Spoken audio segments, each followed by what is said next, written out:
Thank you so much. Good afternoon, District 28. Good afternoon. My name is Vijay Ramjatan. I'm the president of this amazing, wonderful Community Education Council, District 28. We have a wonderful team of members. Before we go any further, I would like to ask our secretary to do a roll call so we can get started. Elena? Sure. President Vijay Ramjatan. I'm here. First Vice Barbara. First Vice President Barbara Williams. It's giving us an echo today. She has 2 devices on, that's why, but she's on. Okay, I see yours. Second Vice President. That change. I'm here. Barbara, just stay muted for now. Treasurer Lu Zhao. Here. Myself, recording secretary Elena Minova. Member Natifa Lewis. Present. Thank you. Member Shalizadin. Member Shalizadin. She's on her way. If it's that, she will be coming. Okay. Member Rajwinder Kaur. Here. Member Cassandra Alexander.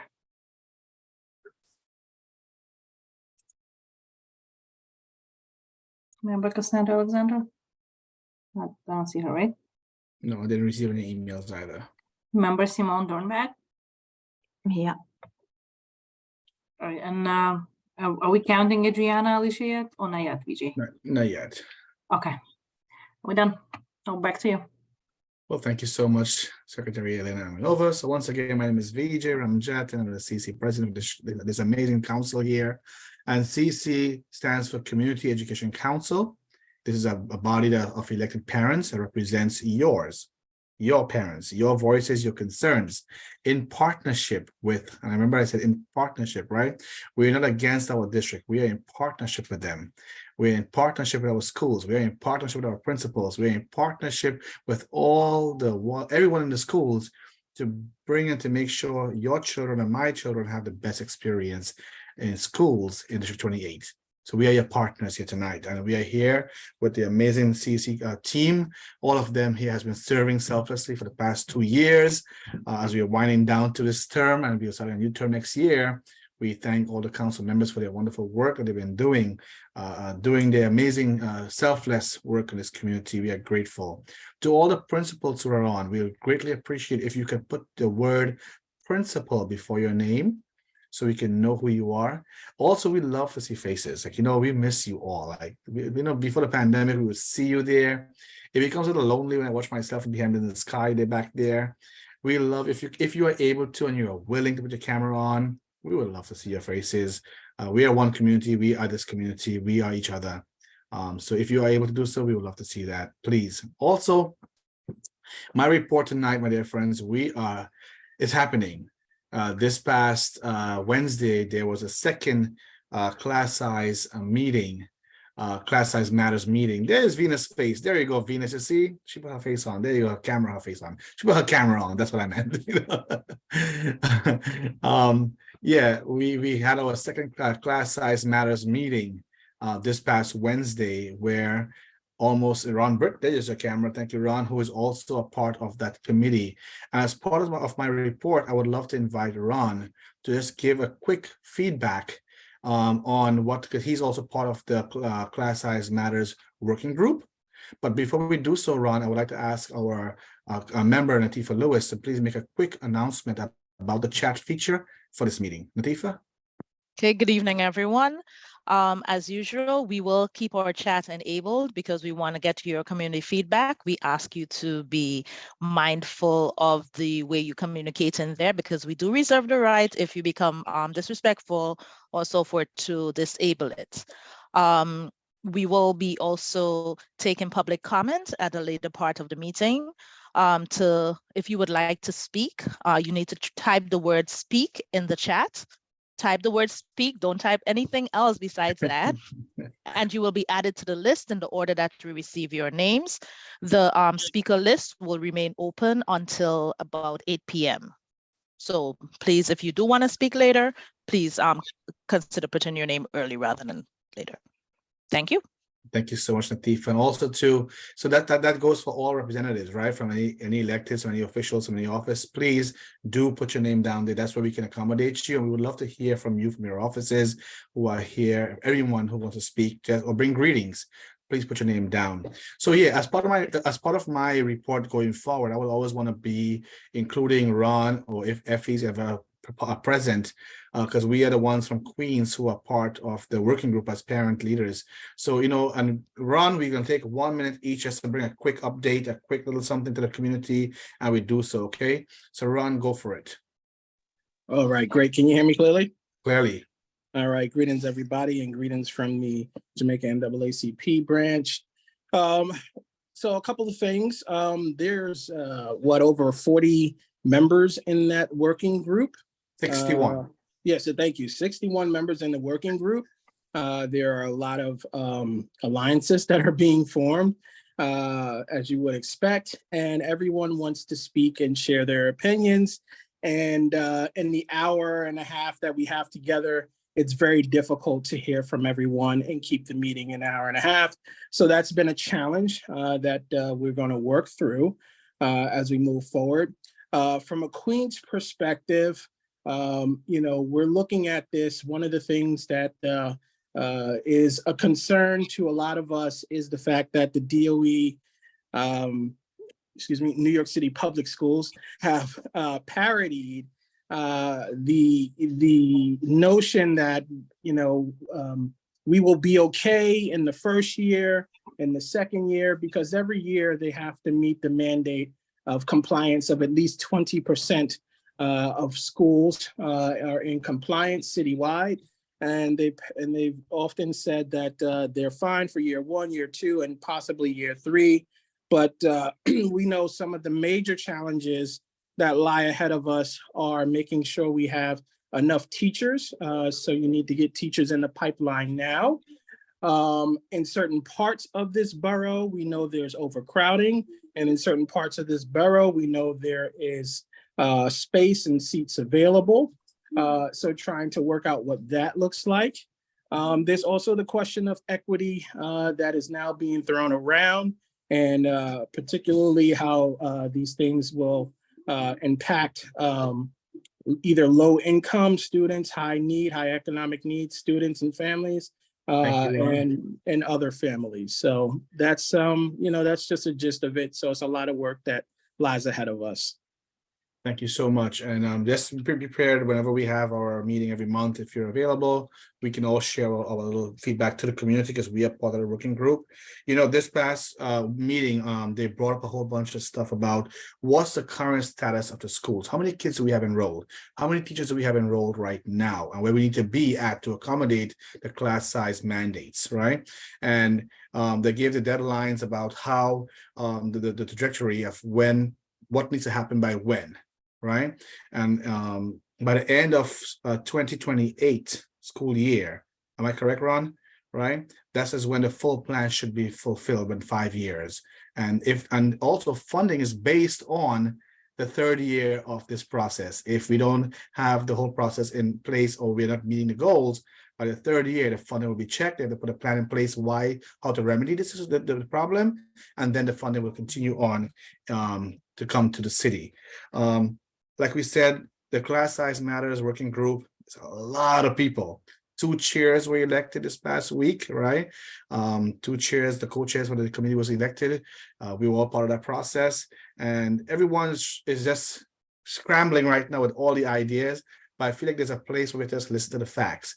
There is a place in our website where I put all the links over there to all the class size matters transparency, all the tools that they're sharing with us. So you can also have that. I'm also going to put the link on the chat so you can also see and go to the page, the class size matter page.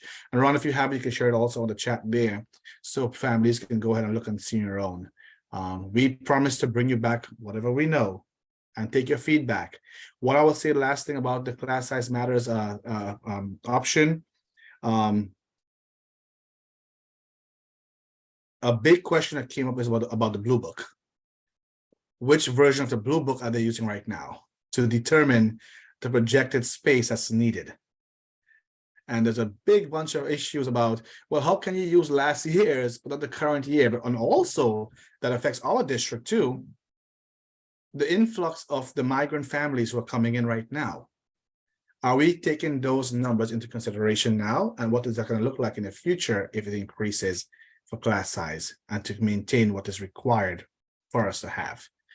So all these are being echoed against Queens on the ballot. We are on there and we are promoting and we are fighting to make sure that our district that is really, really extra crowded is being heard. And especially the high schools. A big topic this past week was a lot of high school students go out of borough to high school. How can we make sure that they stay in borough while still maintaining class size and the law that came out?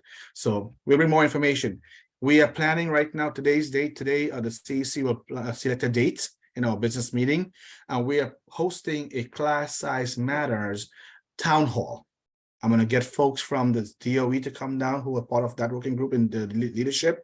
I'm going to get folks from our district. I'm going to get folks from classsizematters.org. You know, all those stakeholders, our superintendent, everyone to come in there to bring feedback and to be present. And we want your feedback. So look out for that date. It's going to come through the emails on our website also for very soon, where we're going to have a class size matters town hall to gather all of your feedback. So we can take that, Ron, myself, Effie, who is part of Queens, and take it back to the working group. Last but not least, tomorrow is our principal legislative breakfast. We are meeting, we have over 150 people who RSVP'd. We are meeting at Queens College. It's going to be amazing. We thank, if you're a principal on this platform and you have not RSVP'd at this point to the principal breakfast, we're talking to you, you principal, please RSVP. So we can accommodate you and we can celebrate you and all the parent coordinators, principals. We would love to have, and we invited your parent coordinators. If you are a president of a PTA, you're invited. We would like to see you there. If you are a Title I rep, we want to see you there. You're invited. Okay, and please RSVP before you do so. If you have not, message on the chat here. Our administrative assistant, Dorinda, will be looking out for your message in the chat if you didn't get an email, and we'll let you know going forward. I will stop there and move on to the next topic. At this point, my dear friends, we missed her last month, but she was working a lot of working, but she came back looking amazing as always. Our amazing, our fantastic, our super woman, Dr. Tammy Pate, our superintendent. The floor is yours, Dr. Pate. Yeah, I President Ramjaden, I'm like speechless. I miss you all so very, very, very much. We had a amazing opportunity, and I do have a very short slide deck, but I did want to tell you, in like someone hold up like when I'm at 2 minutes, be like, that's 2 minutes. Dr. Hall, maybe you do that for me. It's 2 minutes. I had an absolutely amazing opportunity to travel to Singapore, which is why I was not in our CEC meeting last month. I was invited as an ed leadership ambassador, and we traveled to Singapore to study their educational system and to begin to sort of broker conversations about a collaboration for teacher training and also expanding STEM education. That's particularly important for D28 because you know that we're giving it everything we've got regarding expanding. We're being Zoom bombed right now. Oh, so sorry. And we log off and log in again. Oh my God. One second. Oh my God. Please. Yeah. I'm sorry, Yeah. Dr. Pate. No Okay, worries. No worries. Log off and log back in. Got it. Okay. Wendy's, Jesus. please. Log off, log back in, guys. I reported the part as well. Can you pause the recording? Is that going to stop it? I mean, if it's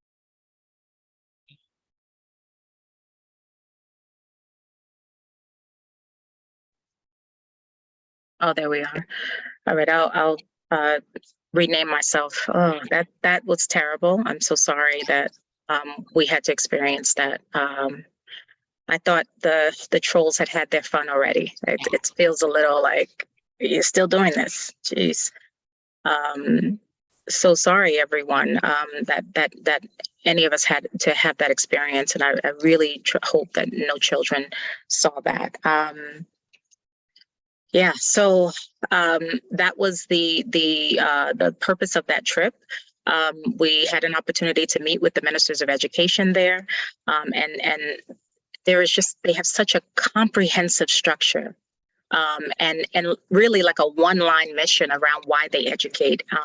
And so every single part of their educational system is fully aligned to that. And so it is no wonder that they are ranked internationally. They are ranked number 2 internationally, coming closely behind China. And so we visited classrooms, spoke with children, had a ton of engagement in STEM. And it was a great experience. So I'm hoping to bring some good news. I've already officially requested an opportunity for CEC28 members of our team to go there and participate in their teacher preparation program. And so it's exciting. If we can bring even 1% of that back to our full system, but especially to D28, I promise you, you will see what you've never seen before, but what we all aspire, which is to give our children a truly beyond exceptional education that prepares them for career and college. And so that's the 2 minutes. I'm going to share, I think it's 8 slides very quickly. Just some updates and information. You know, we'd like to share a bit just to ensure that, you know, we're all on the same page. So I'm gonna get this presentation deck. It's somewhere here. Here it is. Can you see that? Awesome. Yes. Thumbs up. Yes, you can. We always revisit, right? We always revisit our vision and mission. And I highlighted a few pieces in here just so you see a bit of like just some of what we aspire, right? We celebrate our differences. Our president opened this meeting with that statement around just appreciation for all of ourselves as a collective, and we put this on everything, right? We are striving for inestimable contribution to the lives of our scholars. We have a ton of a few levers. I think that they're high impact levers. Equity is at the forefront of the work we do because we are required. It is our mandate as educators to ensure that every single child, yes, all, but every single child gets a stellar education in this district. We promote critical thinking, creative problem solving, technology, social emotional learning, and community activism and advocacy. So that's sort of the how we're going to achieve what we have set forth for our scholars and for our adults. Quick look at our attendance data.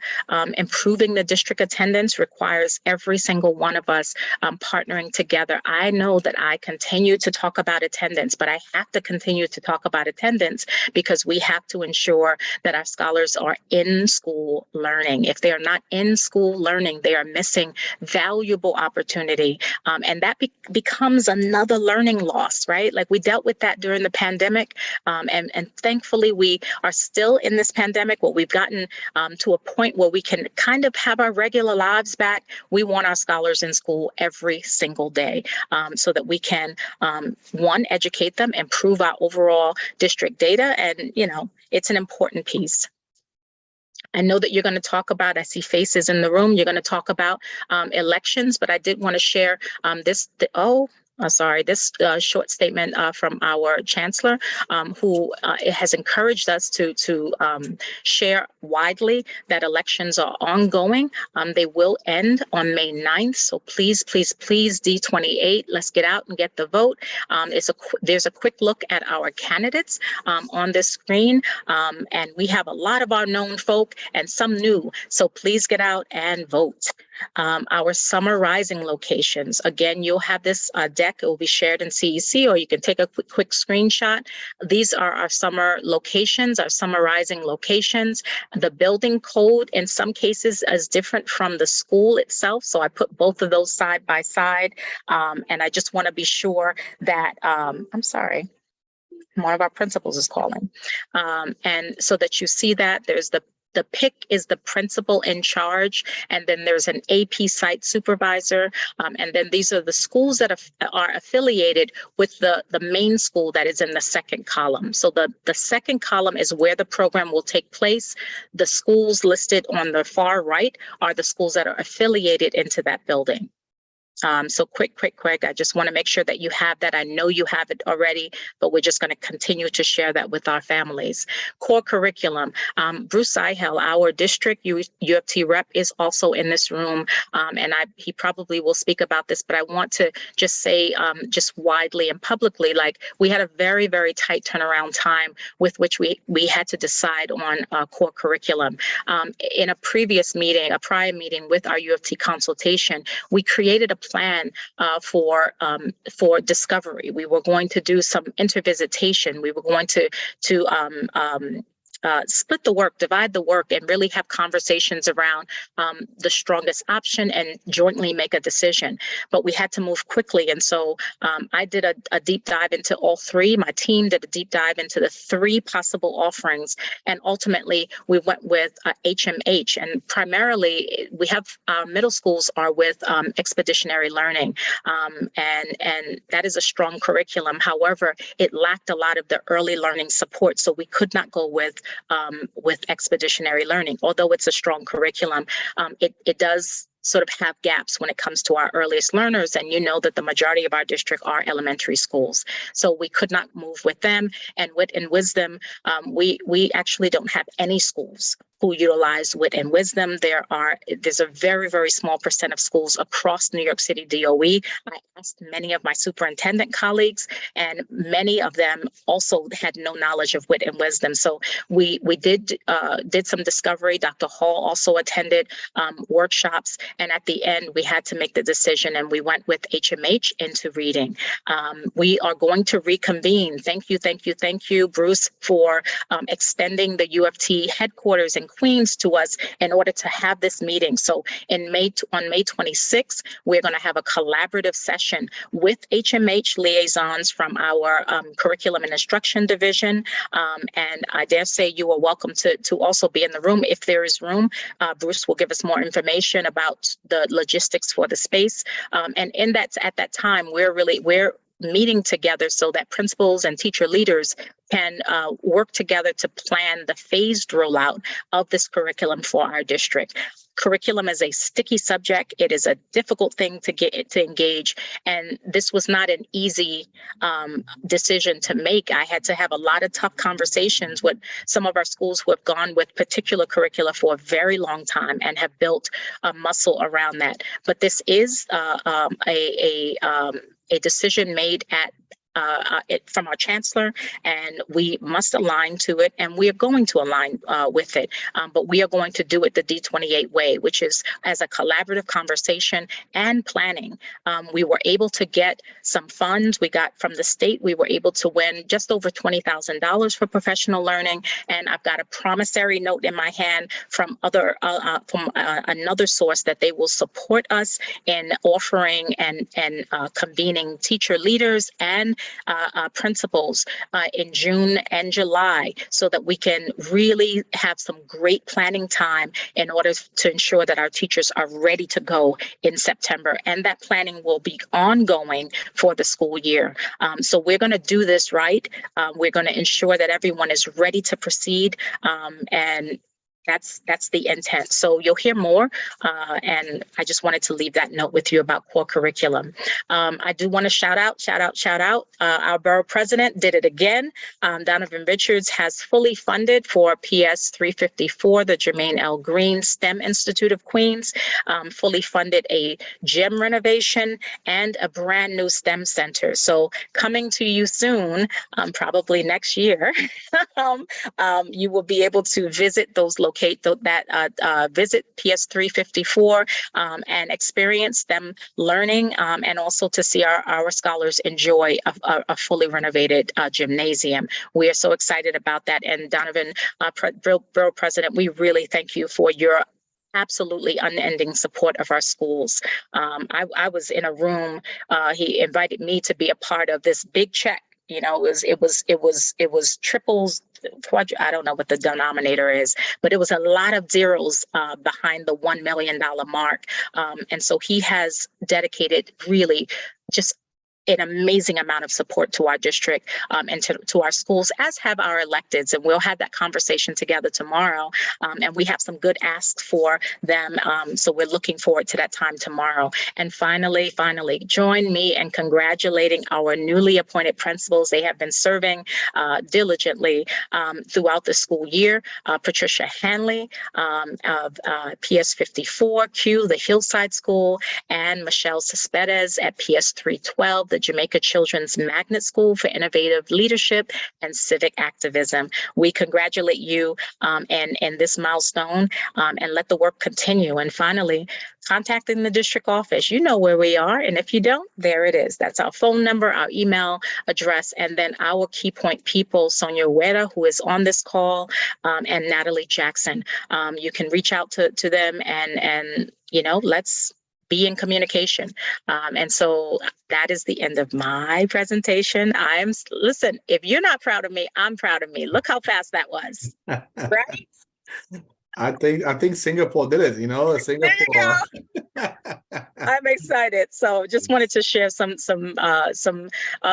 points and details. I also want to shout out, there are district team members in the room. I'm glad you were in the room. I saw you a minute ago. We have 2 screens, so I can't call all your names. And we have our principals who are in the room. I do see Principal Grego. I saw Principal Signal. And if there are any other, please make sure that principal is at the beginning of your name. I see Principal Petrello is in the room. I'm so happy. Hasbury Signal is in the room. And that's our district report. And of course, we'll be together tomorrow. Let's play with our there. Oh God, yes. We have PTSD. Let's not do this, please. I know. I was like, Oh God. Dr. Pate, thank you so much. Thank you for all the work that you're doing. And we know you hold this district very close to your heart.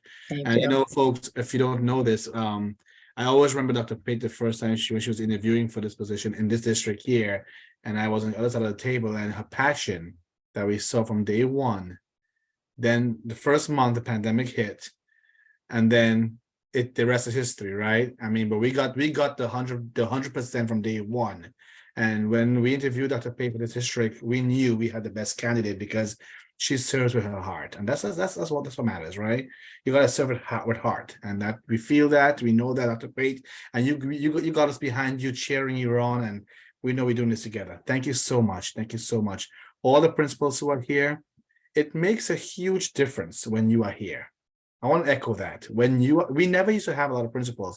There used to be one principal who's always be in person at the office. Principal Hasbury Signal to always be there ever since, and she still is here. And Simone wants to be also the crowd also in there. We want to encourage all the principals who are here and come out and always come every month to us. We love seeing you here. Your parents love seeing you here. And also Dr. Hall, say a quick hi. Last month, you can introduce yourself again. We will do this for the next 2 months so people know who you are. Just to say a quick hi, so we welcome you to the community. Go ahead.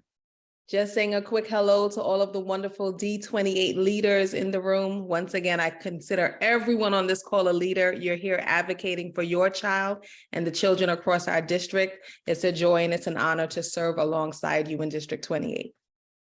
And Dr. Hall is our not new to education and leadership, but she's new to our district in this title as our Deputy Superintendent for District 28.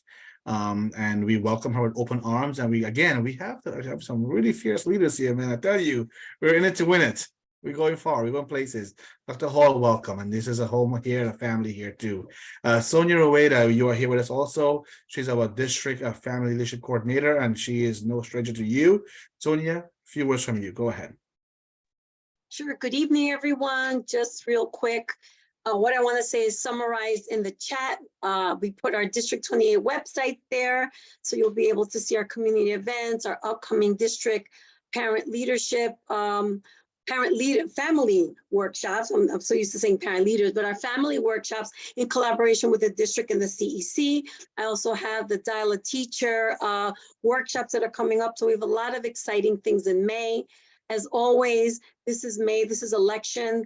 Parent leaders, we need you, right? We need you for the CEC, but we need you at the PTAs, we need you at your school leadership team, Title I, your voices, you need to take up these spaces.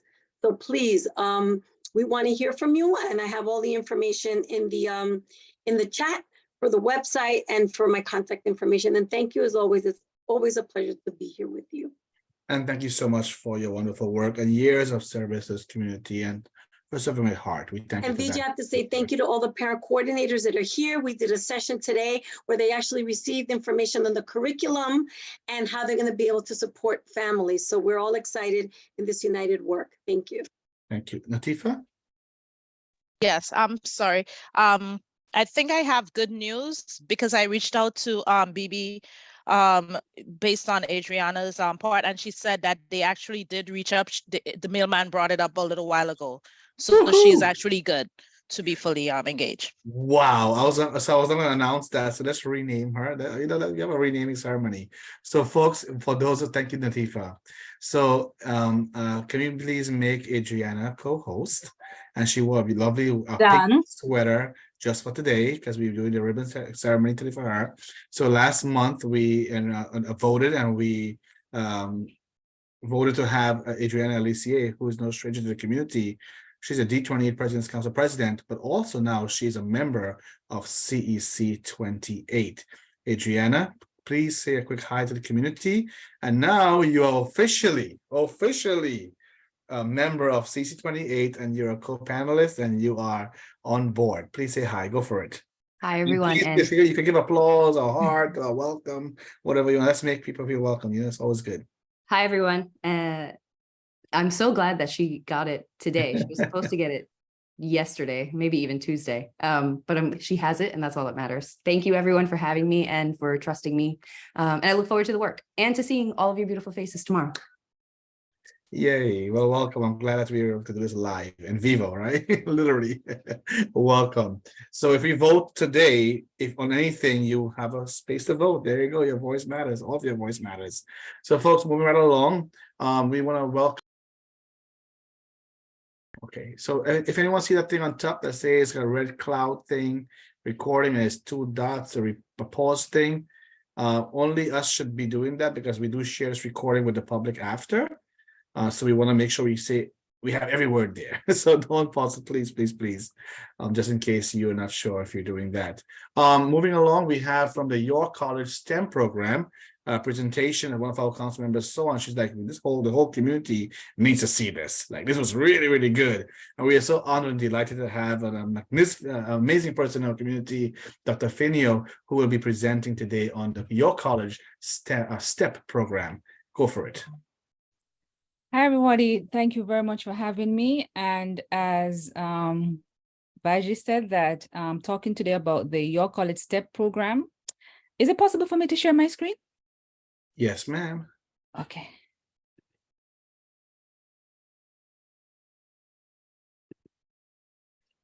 All right, great.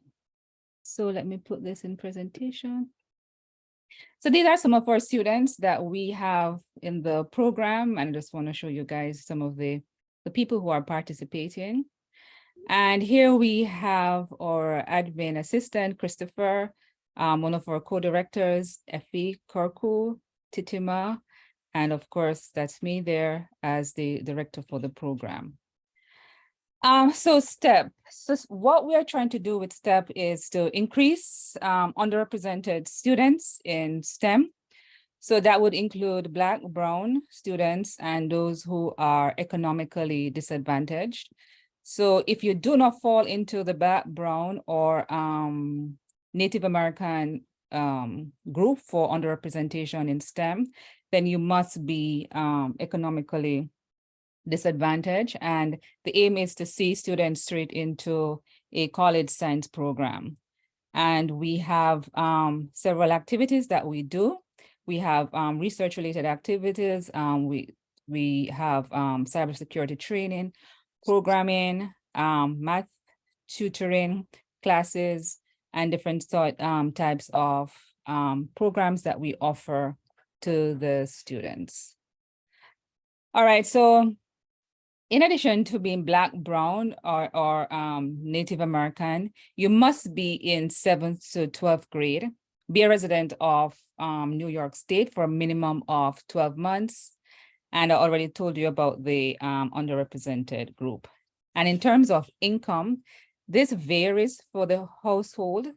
So if you fall under Asian, or if the students fall under Asian Caucasians, then these are the breakdown that we're looking for. And the participant will have to submit a W-2 statement, and then we'll look to see the income for the family and decide whether they can enter the program or not. And I should mention that the program is sponsored by the New York State Education Department, and it's $1.7 million that we have to spend on students to increase their participation in STEM. So academic services, we try to offer several different types of services. We have one-to-one tutoring. Some students do not do well in, in large groups. We have personal development seminars. Recently, we had a resume building financial workshop for the young people. We do SAT and ACT prep test. We also do regents.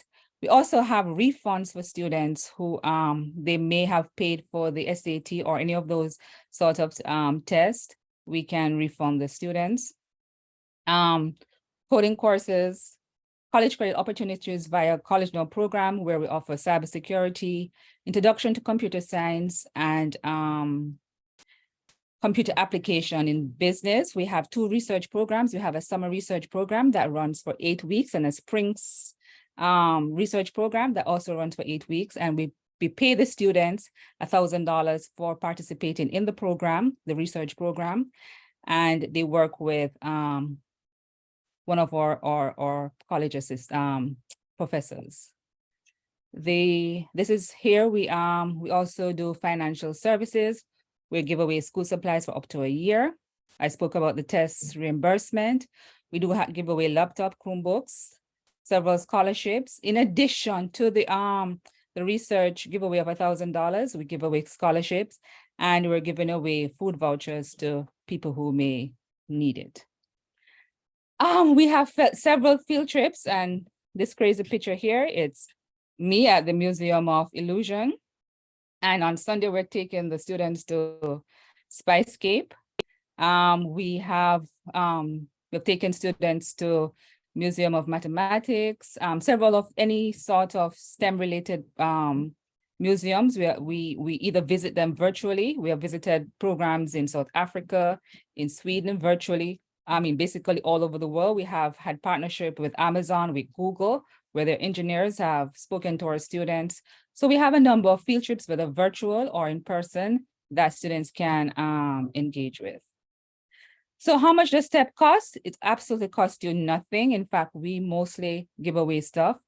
And when can I apply? Its application is all round, year round.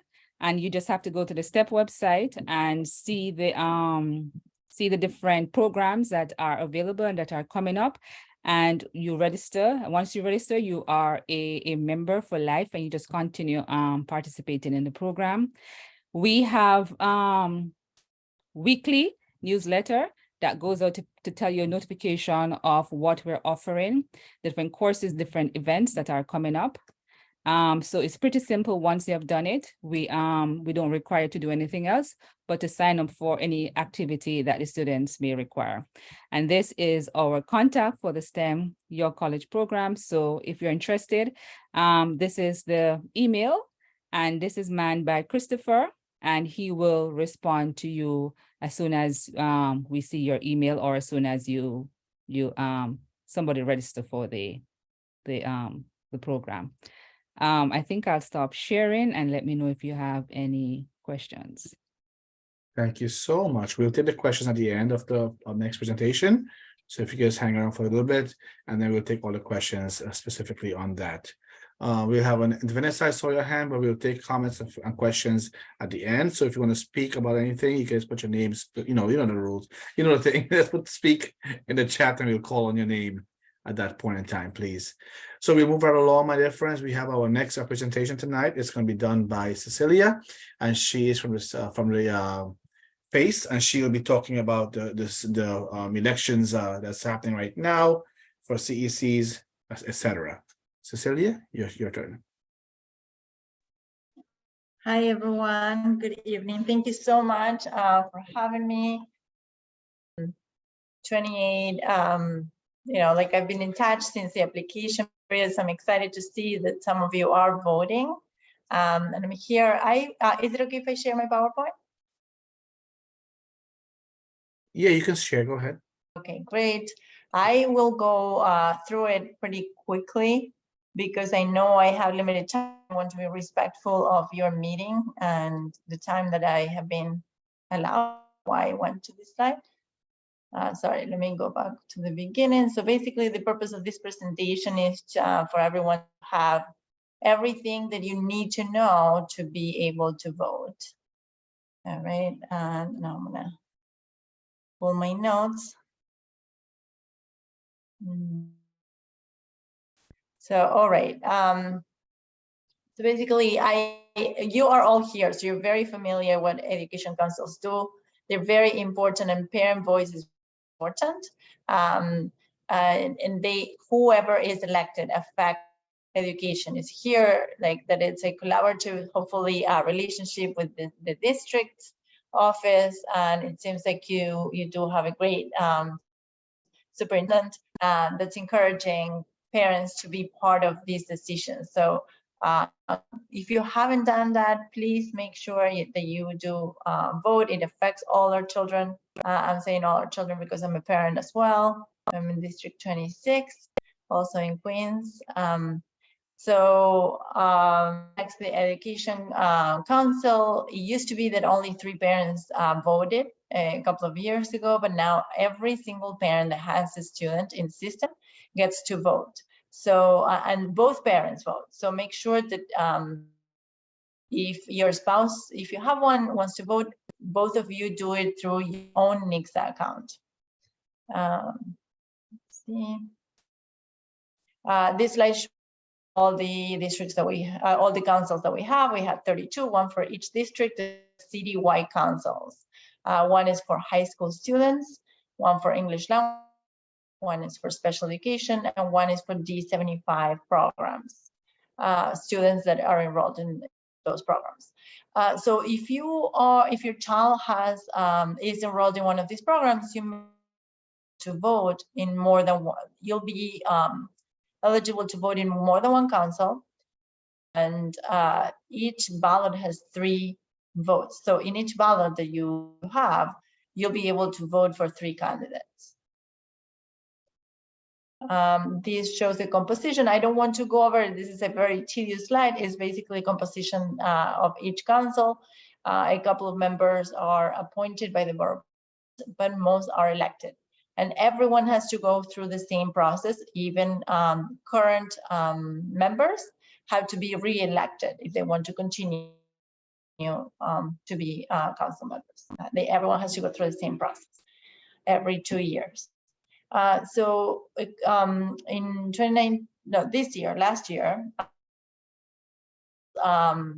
since last election, parents lobbied to have the councils be more inclusive. So now District 75 parents or parents of students that are enrolled in 75 programs will get to elect one representative, one council member in the district where the student attends school. So if you live in District 27, but your child goes to District 28, you vote for that representative in District 28.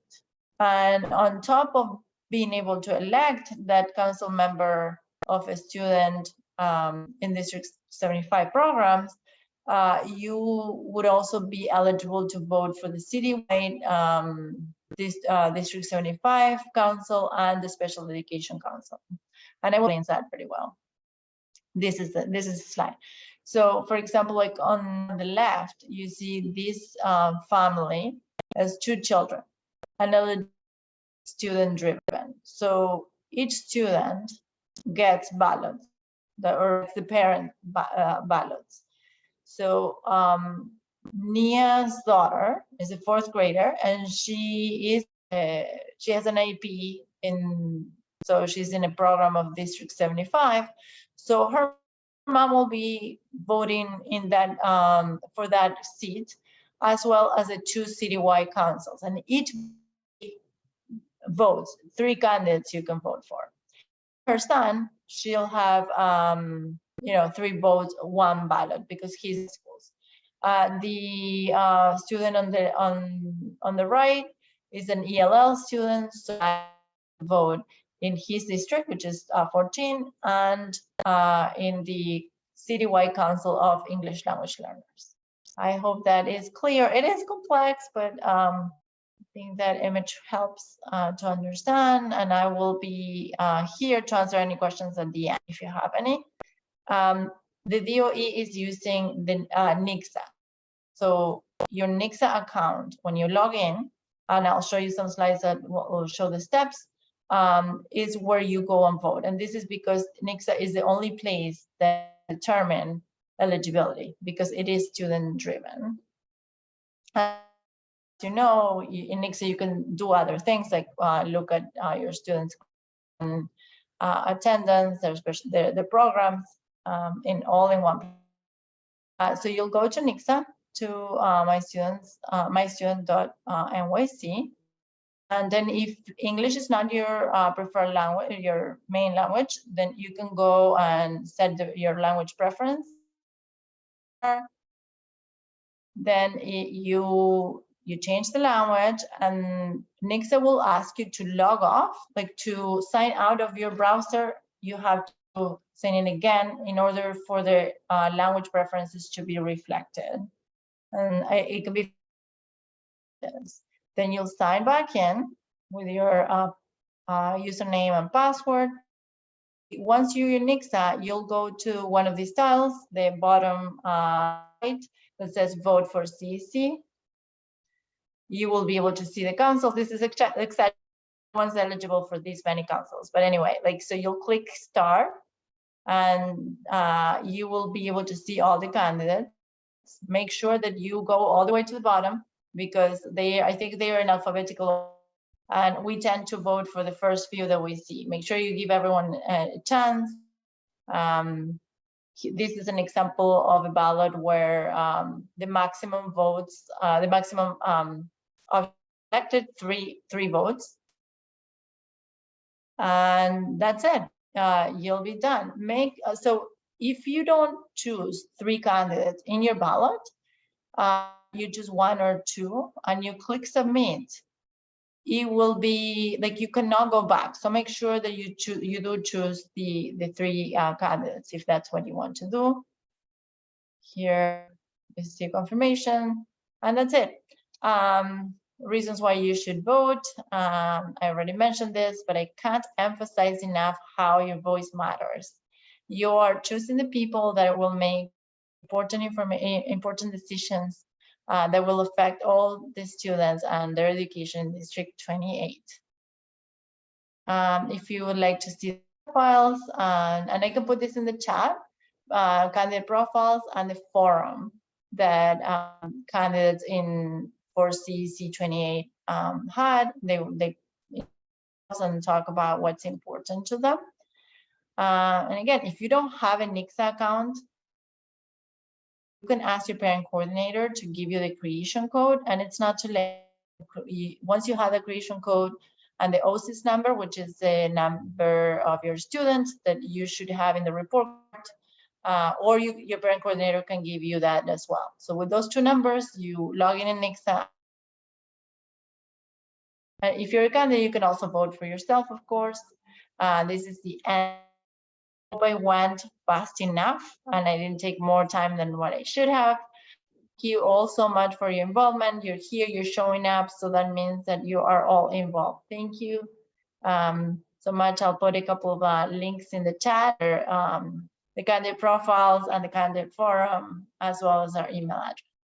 Thank you so much. You did amazing. Thank you so much. I know we have our parents for a limited window. That's why we're a little strict on our timing. So we appreciate you really adhering to that. And also we want to hear a lot from our families also when they come to this platform. And trust me, D28 parents, they're voting. There's a lot of them. They are voting. This is a very active district, and we are so happy to be part of this.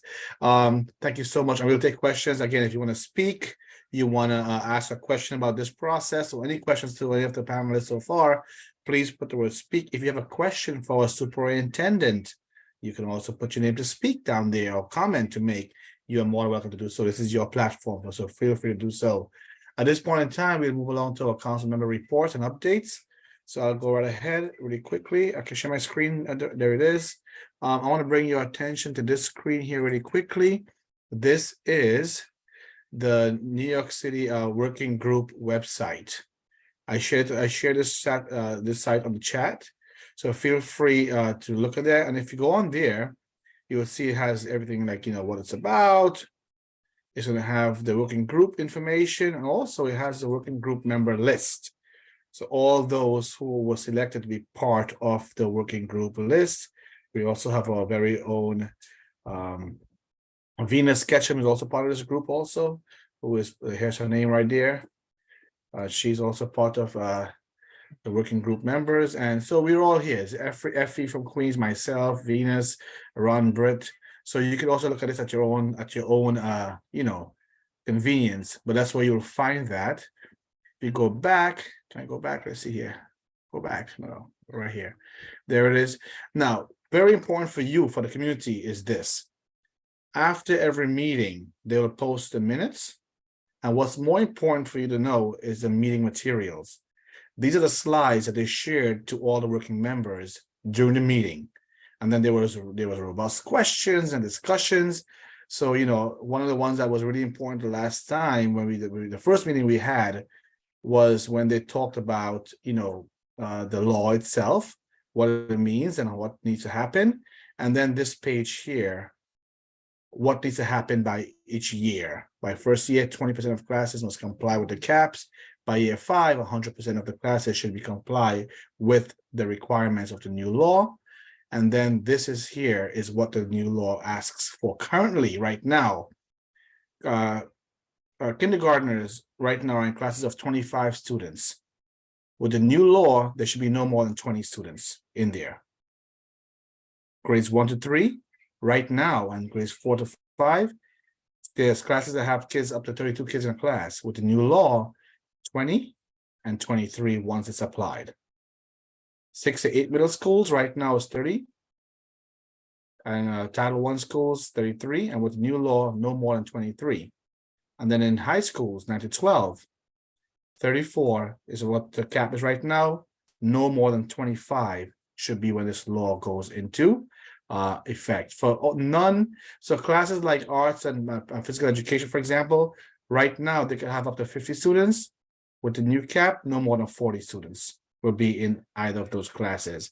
And you can understand the complexities, and here's more numbers about the current state of what things are right now. So please feel free to go ahead and look through these numbers. It's there. We have this link on our website that you can go ahead and look at your convenience. When you can, look into it. I also posted the link on the chat for your convenience. And then this past Wednesday's meeting was some really good information. A lot of current information came out, and they shared with the working group. We'll share it again next week, next month. I'll put it up there for you all. But have a look there. That's my report for today. And thank you. I'll call upon. I'm not sure if Barbara could speak. She was at an appointment. Barbara, are you able to speak? Yes, sir. Okay, there you are. Go for it. Anything? Not much to report. Just want to say good evening. Great to see everyone here. Hoping to see everyone on tomorrow at our breakfast. And have a good night. Thank you so much. And not everyone, right? I know what she meant. Not everyone. We are going to have an end of year celebration. Everyone that RSVP'd. Barbara, please don't scare me. Okay. We are going to have, so don't feel left out, right? We are going to have, right after this breakfast finishes tomorrow, we have a committee in the council that are preparing and planning the end of year celebration, where all of you, The entire community will be invited. We are right now looking at schools to see which school could accommodate our families. We're going to have performances from different schools, the students. We haven't had this since before the pandemic, so I can't wait for it. When we have all the different schools, students come and perform and show their artwork, and of course, lots of food, you know, and we listen, it's coming. So we are not leaving out anybody, FYI. Okay, next we're going to have second vice chair, Mr. Ted Chang. Hi, everybody. Sorry, I'm still on my phone here. So I have a couple of comments. Right now, we have CEC elections. Thank you to FACE for coming and giving that presentation. Everyone, please go out and vote and help have your voices heard. The last cycle 2 years ago was the first time that parents voted directly in elections. And you know, we're grateful and we're excited to have parents directly participating in the process. Unfortunately, the entire CEC voting process has really brought out a lot of the disparities that naturally exist in terms of socioeconomic status, language barriers, and all those factors. And when you're talking about an election where only 1 or 2% of the parents are participating, and then you sort of take these socioeconomic disparities, educational disparities, employment disparities, and you factor all that in, and it can really produce some strange, unexpected results that you wouldn't expect from a district. And so I just want to I've expressed these concerns many times to FACE, and I just want to express them publicly during the election season that we really need to do something to make sure that every voice is heard in the district, and that we don't have entire schools and groups that are disproportionately disenfranchised. I know from the last cycle there was a school where only one parent voted in the entire school, and that was a school of over 500 kids, I believe. Whereas there was a school in Manhattan where over 70% of the families voted. So some of those disparities really come out when you change the voting structures. And while we are all grateful for the participation of all parents, we need to do something to make sure that our councils reflect the parents and the voters in the district. Thank you, Ted. And just quickly, one other thing is I wanted to ask Dr. Pate if she could speak a little bit more, give more of a comparative discussion about the HMH literacy curriculum, because I know everyone is really paying a lot of attention to the change in the literacy curriculum. We all know that at least there's been a lot of media coverage that there's been too little focus on phonics, but my understanding, hearing from the principals that in our district, hearing from them, my understanding is that all the curriculums have bits and pieces of everything. So it's not necessarily a question of what a curriculum has so much as what is the curriculum emphasizing, or does it do this enough or that enough? And so I'm just curious, when the district went through that comparative analysis, what did it find HMH had more of, or emphasized more correctly, or in comparison to some of the popular curriculums that we were using previously? So thank you. Thanks, Ted.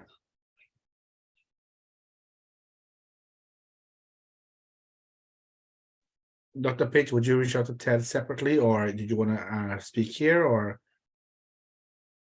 However, however you would like, if you want a sort of a 30-second response to the question, and Ted. Yeah, please go ahead. And Ted, I'm happy to invite anyone who would like to have a more detailed explanation over why HMH ultimately was the decision we made. HMH did something I think that certainly was strategic.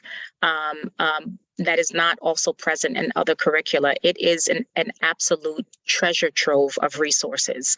I spoke to you about expeditionary learning. I love the inquiry component of expeditionary learning. It's a broad curricula. We use it in many of our middle schools. We have 2 elementary schools that are using it. What we found in auditing that particular curriculum was that there was an absence of early literacy supports and also supports for multilingual learners that would then require teachers to have to do a lot of work to find resources or schools to supplement resources.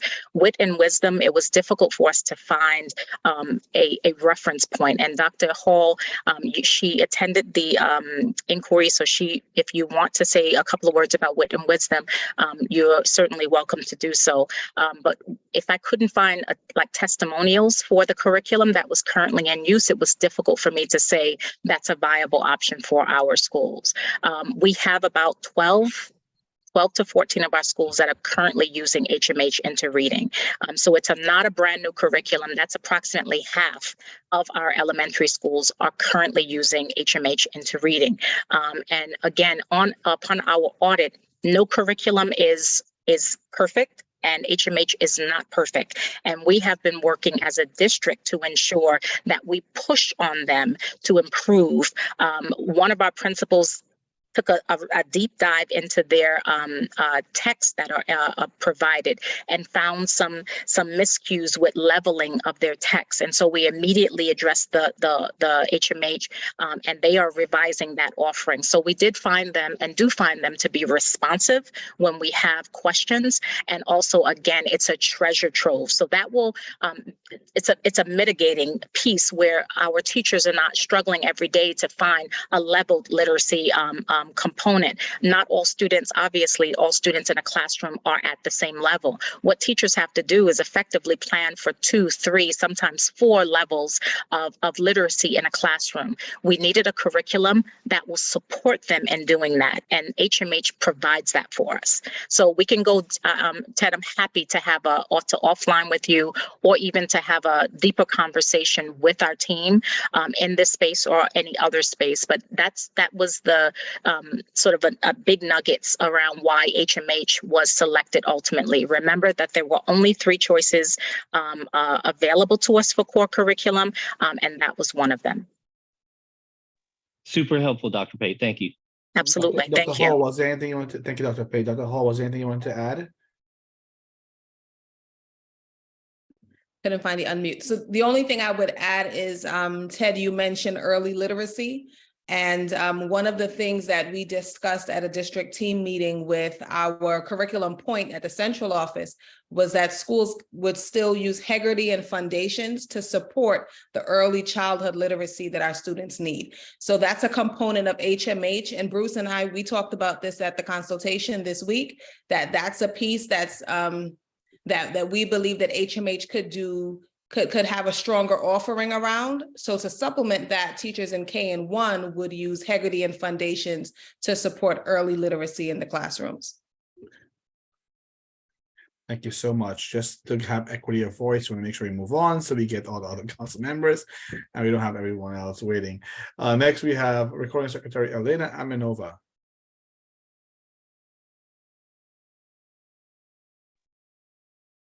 You're making it lovely. And Sonia. All right. Today, I don't have any updates, but I do want to share that encouraging all of the school officials, the principals to, whether it's flyers or encouraging or campaigning within their schools to actually have their parents hear their voices, to Ted's point, so that every parent's voice is heard and they vote for the right representatives on the CEC28. So we have the right representatives on the board next year, and look forward to seeing all of the principals and parent leaders at the breakfast tomorrow morning. Thank you. Thanks, Elena. Next, we're gonna have Treasurer Lou Zhao. Lou. Hi, not too much on the schools issues, but I actually have a question for the election. I think Ari in the chat room also raises a similar question on this. It's about both parents can vote separately. I didn't know that. I think Ari asked that question. Probably also have question. I didn't know that. I would say we are probably the more involved parent, and if we don't know, then probably a lot of people don't know. So first of all, I want a clarification. What does it mean? For example, if my wife votes someone and I vote different people, does it count, like 2 votes, or it still count on, how does it count? Is it separate votes, right? I mean, I believe that wasn't the case last time. I believe last time is one child, one vote. So if that's something changed, is this new? If that's new, I know a lot of people don't have 2 accounts, and because a lot of family, like mom deal with those things, dad just just doing other things. So that's also a issue. Then if that's the case, a lot of dad maybe have to rush to create their own account. So okay, so if that's the case, I think that's kind of a serious issue. Thank you. Thank you so much for the question. If you don't mind, I'll answer. Yes, please go ahead. Thank you. So yes, it is a change that both parents are going to be voting with guardians with separate accounts. However, this is one of these like very complicated answers. It's not a yes, no. So let's say you, like a spouse, you go and vote, you both vote with your separate accounts. Both votes count, but it will count like one. So if, let's say you vote for the same candidate, I'm a candidate, you vote for me, and your spouse votes for me as well, there will be 1 vote for me because it's 1 child. If you vote for me, but your spouse votes for Alicia, then I will have half a vote. Alicia will have half a vote. That's how it works. And I know it's complicated and it's not straightforward. We tell everyone that your vote counts, right? But if you're on the same page with your spouse person and one of you don't have the account and don't have the time, don't worry. You will, I mean, both should have your own account so you have access to it equally. But if you're voting for the same candidates, it doesn't matter. It's 1. Okay. Is that clear? Thank you so much. And Lou is showing off his new microphone system. Thank you, Lou, for showing us that. We all don't have one, and I'm glad that you have one. That's amazing. Next, we will move along to Rajwinder Kaur. Hopefully, you put your microphone on, Rajwinder, so we can see your mic too. Hold on, is CEC covering that cost? I don't know, expenses. I don't know, Lou. That's actually my son, so no reimbursements. Rajwinder, sorry, it's your turn. Okay, we'll come back to Rajwinder. Cassandra is not here. Miss Shaliza Dean, go for it.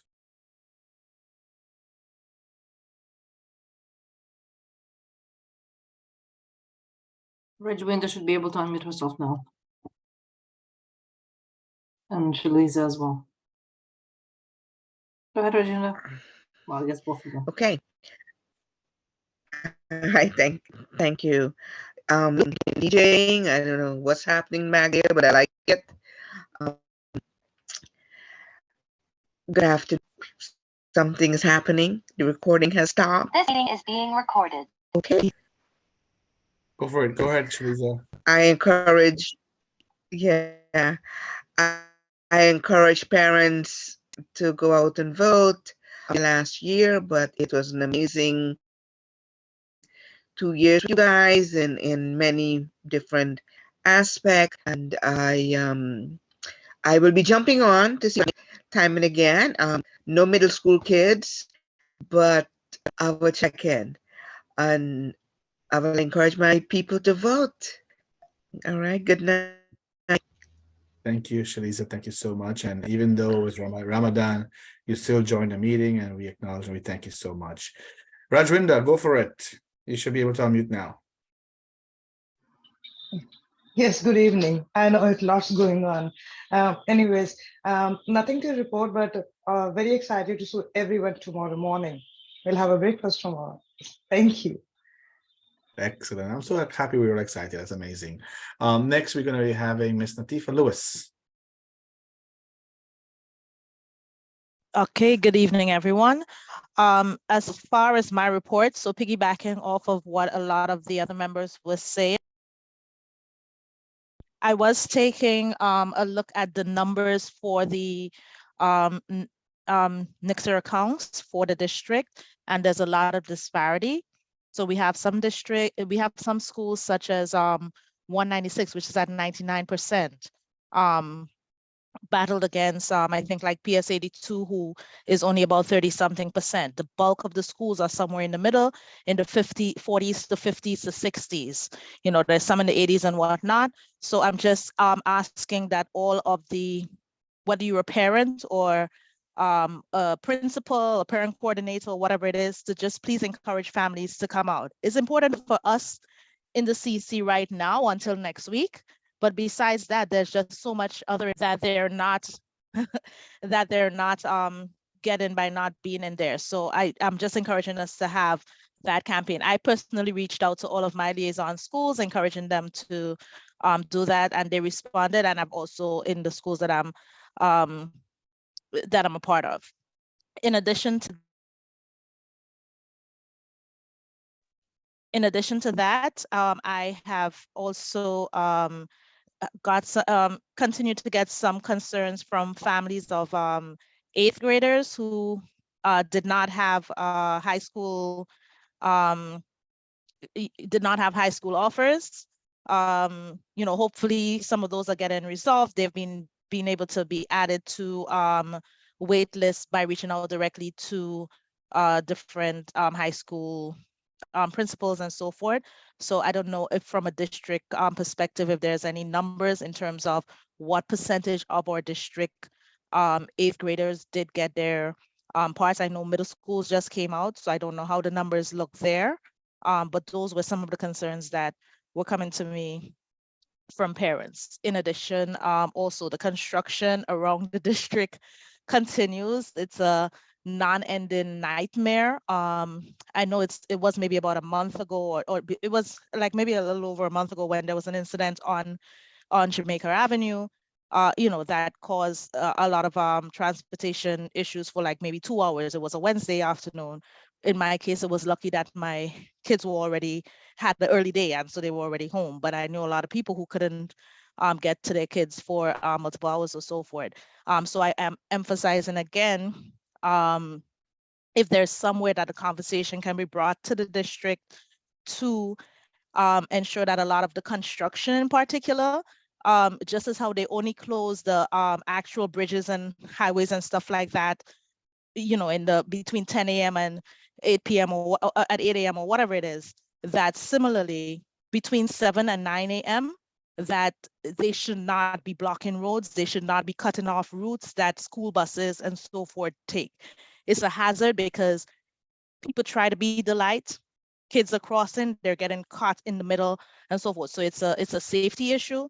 It's an issue that goes against the district numbers towards attendance and a lot of other things. So I really think that it needs to be something maybe we can also leverage, like the borough president and all of those, to really bring back up and have a conversation with Department of Transportation or whoever it is that's in charge of most of the projects that are going on. It's also clear, because I've been looking at it, not all of the people who are closing things at particular times are doing so with valid permits. They're reprinting permits from one job to the other. If you look at them, there's mistakes on the notes and stuff like that. So just wanted to raise that. And then also the end of year celebrations. So just encouraging, like, if you know, many of us have seen a lot of things at our district schools. So if you know that there's a wonderful drum corps at this school or whatever it is, please reach out to us. We may not see everything that's wonderful, and we want to include and celebrate those at our end of year celebrations. So please, reach out to Dorinda, CEC28 at schools.nyc.gov, because we want to really celebrate you. For the council as is, this is coming up to the end of our term. So, it would be a nice way to go out. We didn't get to do it last year. Thank you. Thank you, Natifa Lewis. Simone Dornbach. Good evening, everybody. Unfortunately, I don't have much to report because this is the beginning of the month and the SLT meetings are only starting next week. So I just want to encourage all parents to go and vote. This is important. And I'm looking forward to see some of you tomorrow. And I'm very much looking forward to the end of year celebration. So I just want to echo what everyone else said. Please let us know if any school would like to contribute to perform. We would love to have a variety of schools participating and performing. Thank you. Thank you so much. Yes, tomorrow you get to see Ted's haircut. You see that? I have to get my haircut too. Tomorrow I'm gonna get a haircut for tonight. Ted, they're all dressing up for tomorrow. Got a haircut already. So we're doing this. Folks, so thank you all council members for your reports. We appreciate all of you being the foot and the hands of the district in the schools and the SLTs. And over the years, CEC28 has really built partnerships with the schools.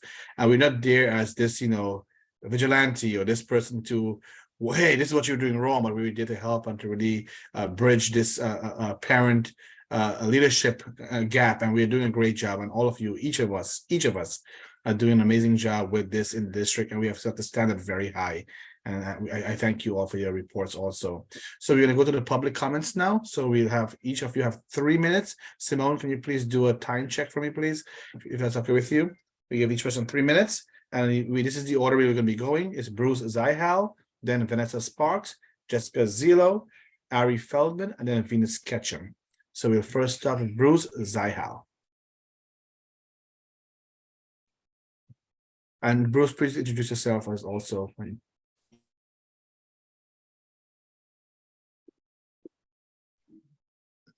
Good evening, everyone. I'm Bruce Zihal, the UFT District Representative for District 28. Hope everyone is doing well. It's good to see everyone.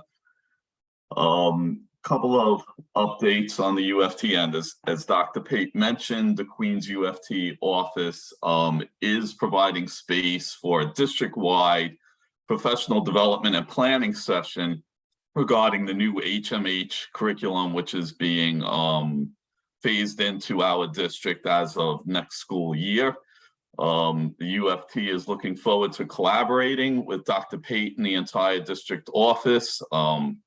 We met our district consultation committee, the UFT district consultation committee, met yesterday with Dr. Hall and Dr. Benoit to discuss planning for the HMH curriculum and professional development. And the UFT will do everything it can to try to make this curriculum as successful as possible for our students and our teachers within the district.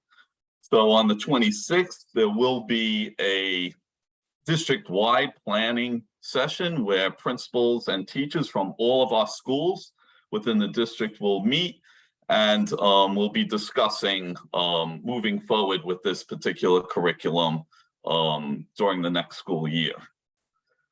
In addition to that, we also are collaborating with Dr. Pate and the entire District 28 office in offering our second Dial a Teacher Parent Workshop in the district, which is taking place next week.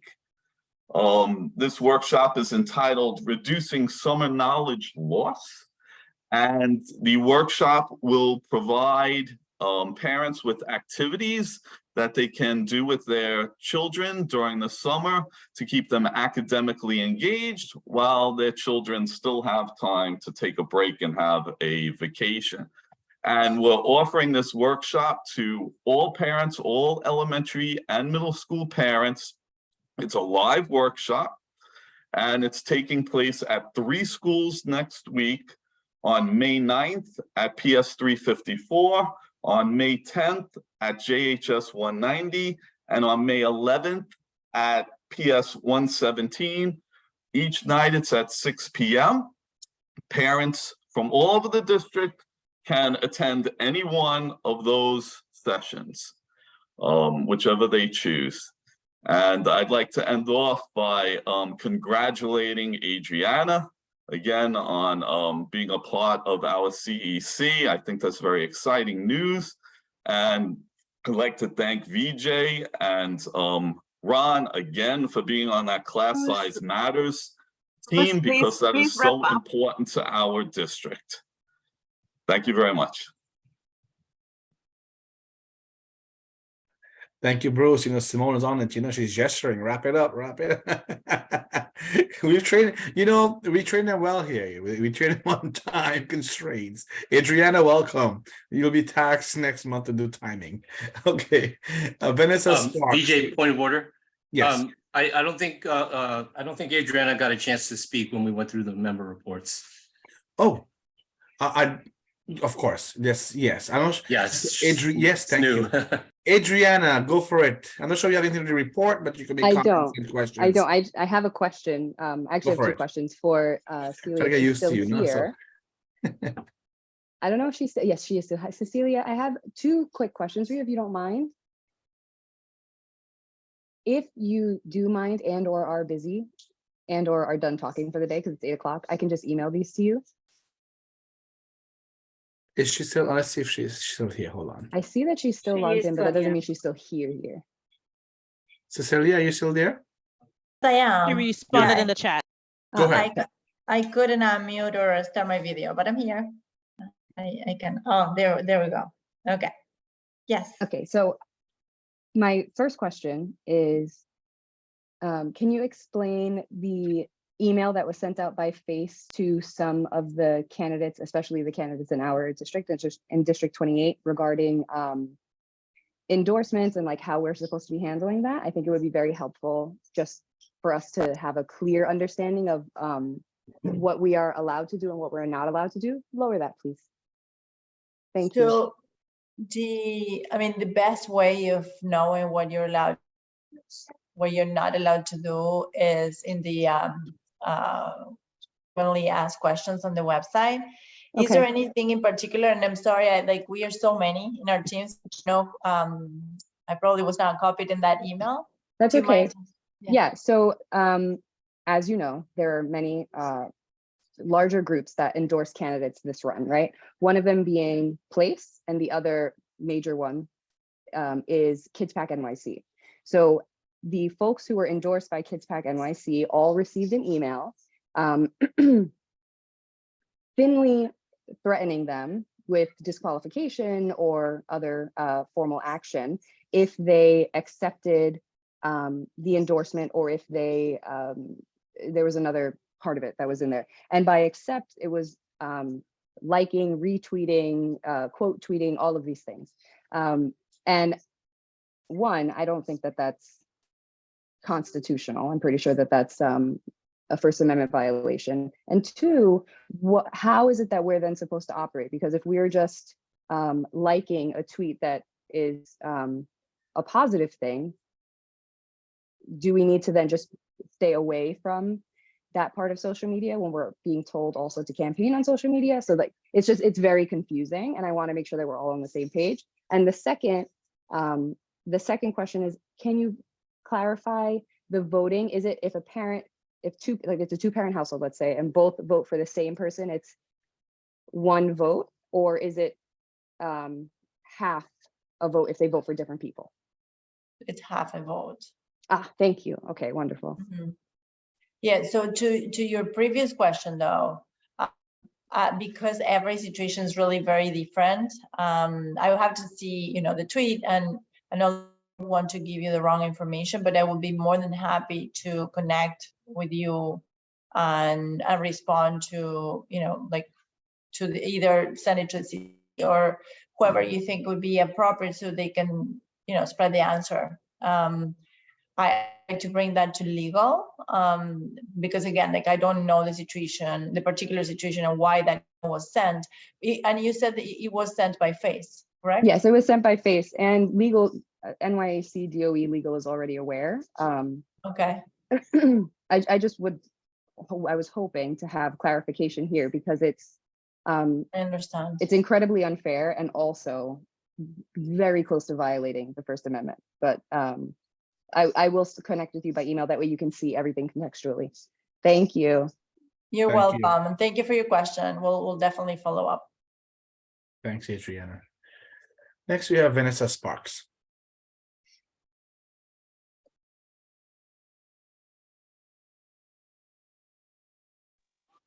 Good evening, CEC28 President Ramadan, Superintendent Pate, all of the CEC members.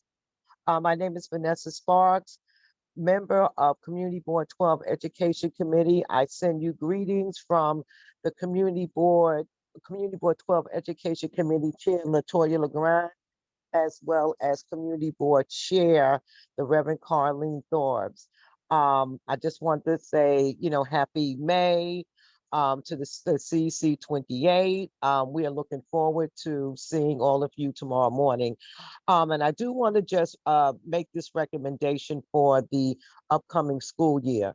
I was really glad to see that at least for Community Board 12 and CEC28, that we were able to work a little more closely this term than in the prior years.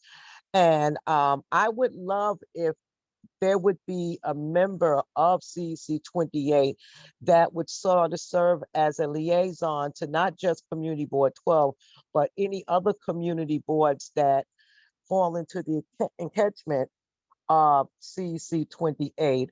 Now, Tifa spoke earlier about some construction issues along Jamaica Avenue and who you would go to.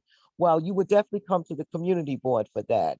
So I would encourage the CEC to consider having one or two people to serve as a liaison between your CEC and all of the community boards that fall within the encatchment area of CEC28. So thank you very much. Thank you, Vanessa. And that's a great, and we tried that like 2 years ago. It was some sort of a hiccup, but we can definitely reconsider like how that will look like, because we have like 3 community boards within our area, community boards 6, 12, and 9, who is part of our district. And I think it's once a month. I think we can definitely make some kind of arrangements where we have a liaison go and report back, etc. But again, the goal is to collaborate and connect and to strengthen those bonds, because I think we all have to work together. We must. There's no other way. And this, I'm happy we made progress, and we are going to do better. Right, we are going to do better together, stronger together. Okay, next is Jessica Zillo.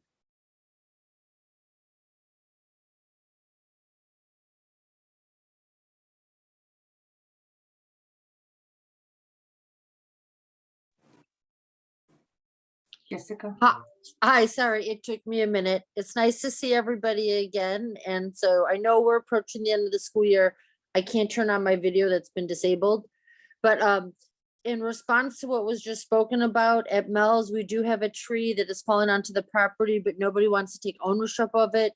I think Ted has been trying to sort of work to fix this. So there's some other parents. Lynn Schulman's office had to give her a call, but I see that her representative dropped off. So if we could get some kind of help or to know who to contact before the tree causes damage to the school or heaven forbid, like a person, that would be fabulous. And my second comment is really about Summer Rising, because again, I see the inequity of trying to squeeze 10 elementary schools into one school at 139, and all the kids have to cross Queens Boulevard to get to that school.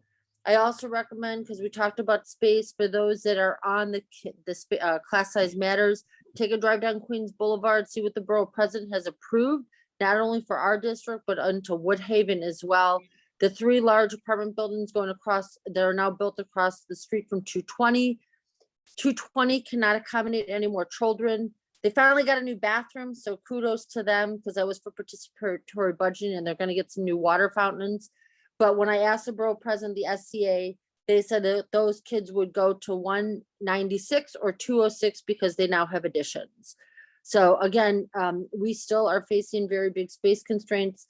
And just for maybe Dr. Pate, in regards to Summer Rising, or maybe somebody else can answer, will there be a wait list this year, and will families be notified once they actually do have a spot? Thank you. Dr. Pate, to anyone else? Yeah. Sure. Unless I don't know if Raj is on the, is Raj on the call tonight? Oh, hi, Yes. Raj. Can you address that? And then I can address the affiliation question. Certainly.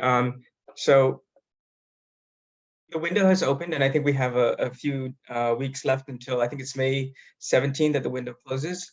And upon that time, a week after that, families will be informed as to whether or not a child has been accepted. And based on the criteria that they identified, and I shared that with us, with the team last week, and our families, that based on the spacing of the schools, that will dictate how many seats are available for students who are not mandated for Summer Rising based on those criteria. So I would anticipate that after the week of the 17th, families will be receiving notifications. However, depending on the space and availability of the schools that are hosting, that will to some degree determine the number of seats available for students that do not fit into those 4 categories. And then just additionally around the affiliation of schools, first, school leaders voluntarily affiliate their school into a building. We grappled with this last year, if you remember, Jessica, because we could not get additional elementary schools other than what we have approved to open for Summer Rising. We can put in as many schools as we want, but ultimately Central has to approve the number of schools that are open. In addition, there are small numbers from each of those schools that then send to Summer Rising. And so it's almost exactly the same affiliation, if not the exact affiliation from last year. And we were able to house all of our scholars at the school. It has a large footprint, and we didn't have an issue. I mean, I believe Principal Robin Signal was principal in charge in that building. And I'm telling you, she runs a tight ship. The program ran well in that building, but I know it looks a little daunting when you see so many schools affiliated in one space, but there's so few students coming from each of those schools being recommended for summer school that it works. It works out. If a problem develops, you know, as a statement of fact, that we will address it. Thank you so much, and that's spoken with confidence. Thank you so much. Thank you, Raj, and thank you, Dr. Pate, and thank you, Raj, for sending. So I want to say this and put Raj on highlight too. Last meeting we had last time, he said I had asked him to send me the list of schools that were the sites for the Summer Rising, and sure enough, within a week, he sent the emails just to show you the turnaround, the collaboration, and that list is on our website. Dr. Pate shared tonight also, but Raj, thank you for that quick turnaround, but also keeping your word, and let's do this together, brother. Thank you. Appreciate it. Next we have is Ari Feldman. Ari.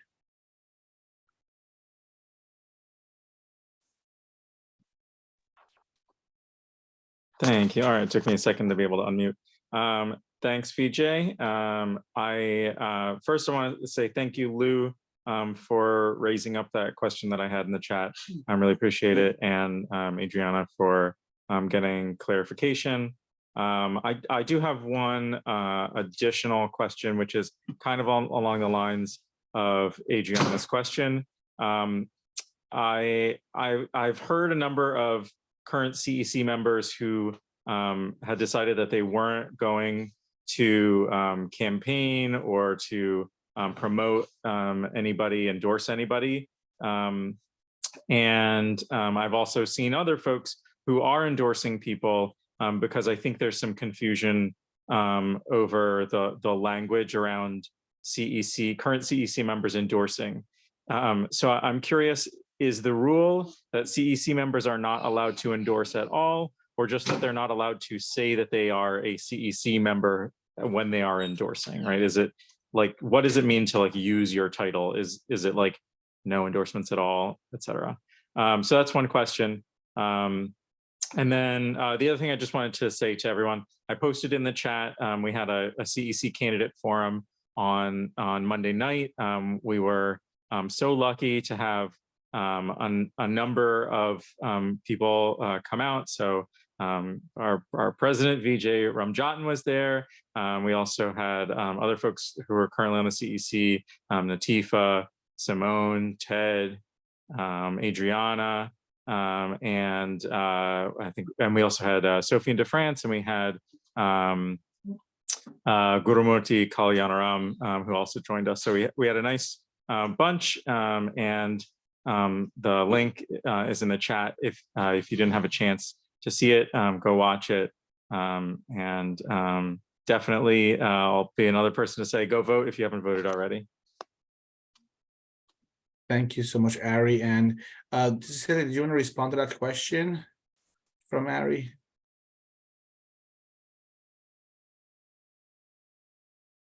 Sure, of course.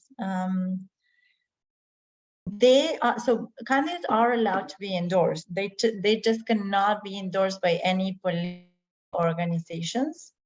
And the other question was if you can say in your campaign, council member. Absolutely, because it's part of your involvement. You can say that you're part of your PTA, your CEC, president council. Absolutely, you can, and you can be endorsed, but not by a political organization. Okay. Can you put? Would you mind putting your? Hold on. There it is. Do you mind putting your? I'm sure you probably did already. Put your email or a way to contact you. Of course, no problem. I feel like there are a lot of questions about these things, and yes, we can definitely have people reach out to you that have questions answered. I appreciate it. Thank you so much. No problem at all. To Ms. Fenny for staying on too. Our last public comments person is from Venus Ketchum. Venus.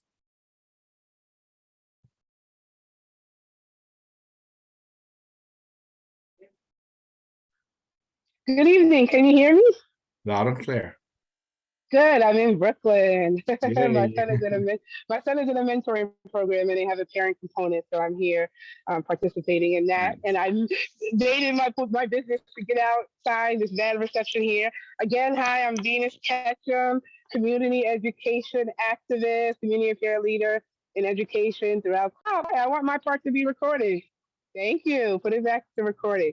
I wanted to share that I'm starting my philanthropic, because nobody pays me for this, but my philanthropic parent leadership training tour. I was at District 25 yesterday, which was the first district I started attending their CEC. In conjunction with 28 to bring back best practices to my home district, which is 28. I was there last night, and I'm going to say something similar, which is that Natifa and the whole council did a pretty good job of talking about our schools, right? Michael Mulgrew was on their CEC meeting last night, and he spoke about the budget and budget cuts and funding.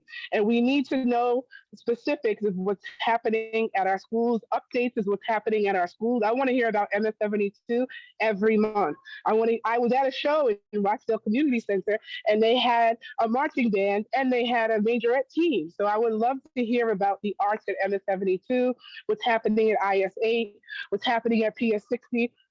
I would love to hear specifics about what reading programs are we using to supplement HMH, because HMH is something that's coming across the whole entire city. What are we doing for our kids that are 2 or 3 grade levels below? I know MTSS, but what specific programs? Is it Great Leaps? Is it Wilson? Like what programs, what math curriculum, math enrichment? Are there schools that need reading coaches? Are there schools that need water fountains? I know there's a list that the CEC creates of like requests, top 10 requests that they present to SCA. Let's discuss those every month. Let's highlight things that are happening in the community. There's a lot of great things happening in Rochdale. Let's share with the elected officials there are different events that they have going on. But most importantly, I speak to encourage other parents to type their name in the chat to speak. I speak for the working parents. I speak for the single parents. I speak for the voiceless parents who don't even know these meetings exist, right? Yes, the parent coordinators share the flyer and share it on Class Dojo, but in certain parts of our district, parents are not empowered, parents are not knowledgeable, they don't know the value of CECs, and they're not voting because they don't even know what a CEC is, right? So what I'm hearing is a lot about endorsements in a particular part of our district. I hope that we have a lot of Southside parents running for office and that they are endorsed and supported and empowered so that our council can continue to look diverse and really represent the whole of the district. And that every month we're hearing information about not only the great things happening in our schools, but the needs of our schools and the needs of our family, like MS 358 and the large homeless population and the principal transition, whatever happened with the collaboration of Jamaica Children's School and PS40, is it going to happen? Is it not in the future? Thank you for the time. No worries, Simone. Thank you so much. I think I got a lot in that short amount of time. But it's great to be back and sharing and with everyone. Bye, Simone. Bye, everyone. Bye. Thank you. Venus uses her time all her time, always, and she will stop until you tell her. So thank you, Venus, and we encourage that. Thank you so much. Venus was another one of those parents who was always in the room when we had 5 people, 2 people, way back in the days at the district office. You know, always been present, always there. So many of you also. So thank you so much. So at this point in time, that brings us to the end of our public comment section. May I just say something? I put the answer in the chat, and apologies because it seems like I did not understand. I wrote my answer there. Go for it. I mean, was there anything else? So yeah, to respond to the question that you did ask, Ari. So when CEC members endorse, I can say, let's say I'm a CEC District 26, CEC 26 member. I can say I, Cecilia Venaste-Weigel, endorse Ari, but I cannot say Cecilia Venaste-Weigel, member of CEC 26, endorse Ari, and that's a rule. So you can't use your position, your title as an endorsing someone else, but you can say I, as a person, not my CEC hat, is doing it. I think that's and that applies to spelling it out like that, or using, let's say, an email address with the word CEC 26 members or something like that. So I hope that responds. Yeah, that's grateful. Thank you so much for bringing all that information and lots of questions and great questions too. So thank you for the question. Of course, Katie, I know we passed our time in terms of speaking. Sonia Rueda would also like to speak. She had her hand up earlier. Yeah, 1 second. Yes. Okay, so Katie, go ahead. I will give you 1 minute. Katie, go ahead quickly. Hi guys, how are you? Hello. Thank you for a great meeting. Very informative. I think in regards to the face issue, I believe that Adriana was speaking about the fact that the organization, I believe it's New York City Kids PAC, that group was not allowed to endorse / recommend anyone, but Place was. So if that clears anything up with the people at FACE, those are the 2 groups I believe Adriana is referring to. And the 2 differences seem to be one uses the word recommend and one uses the word endorse. Thank you. Thank you. Next, we'll have Sonia. Go ahead, please. Yeah, I just want to really emphasize again, I know there's a lot of excitement and talk about CEC and voting, but I really want to bring back the importance and the value of having parent leadership at the schools. I am very proud to say that I think this is the first time in a number of years where we have close to 100% of our schools already with election dates already set for this school year. So that means that if all goes well, we will not have to do many elections, if not any, in September. So I'm glad that I'll be sharing this with Adriana next week. I'll be finishing the schedule. But that really, so there's a need, right? If we have the date, we need the candidates, we need the voices, we need the parents so that we can have all of these discussions at the school level, right? The funding, the school events, the safety issues, CEP, curriculum, that happens at the school level, but the parents need to come out and they need to run. And so I am really hoping that all of the leaders in this space will bring this back and encourage your parents to run for these different positions, because the dates are set. We're excited. We're ready to support you in this journey of elections, but we need the parents in all of our schools to come out and represent.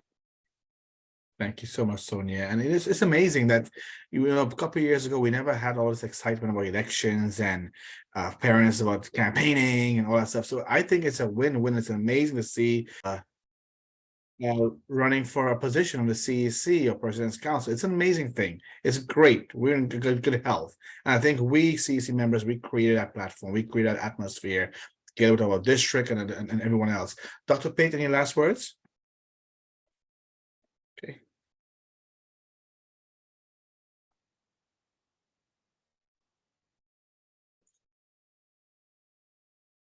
Sorry. I think that's it for me. I think I'm remuted, but I just want to say that's all. It's good to be in this room with you all. Thank you so very much for pressing, you know, our invited guests. You're here. It's a late night, but as you can see, we are an empowered, informed, and very strong community of leaders. And so thank you for taking the time to be with us on this evening.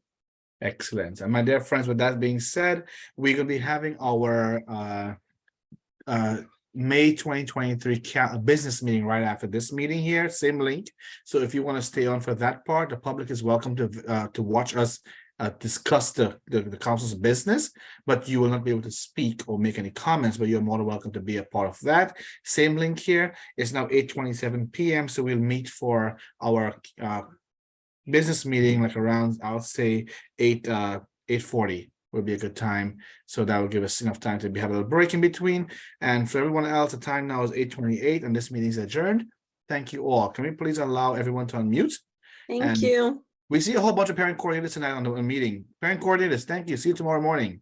And everyone else who was here, thank you so much. Thank you. Thank you. Have a great evening all. Good evening, everyone. You all. Thank you. Good Have a good evening. Thank you, everyone. Good night. Hi, Kate. I see you.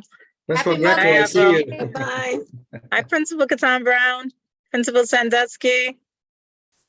Very good to see you all. Principal Signal, I see you here. I think Principal Grego. everyone. See you all in the morning. Looking forward to it. Absolutely. Hi, Tina. How are you? Good to have you in the room. We have lots of coffee in the morning. Don't worry. Right. Yes. That's it. We'll be together. Yes, happy Mother's Day to all mothers and Oh yeah, happy and Mother's fathers Day. who are mothers and all those who play the mother role. Happy Yes. Mother's Day. All right. Okay. Take care, everyone. Dr. Pate, get some rest. Thank you. I know it. Yes. It's getting harder to hide it. I hope you bought my perfume, Dr. Pate. Oh my goodness.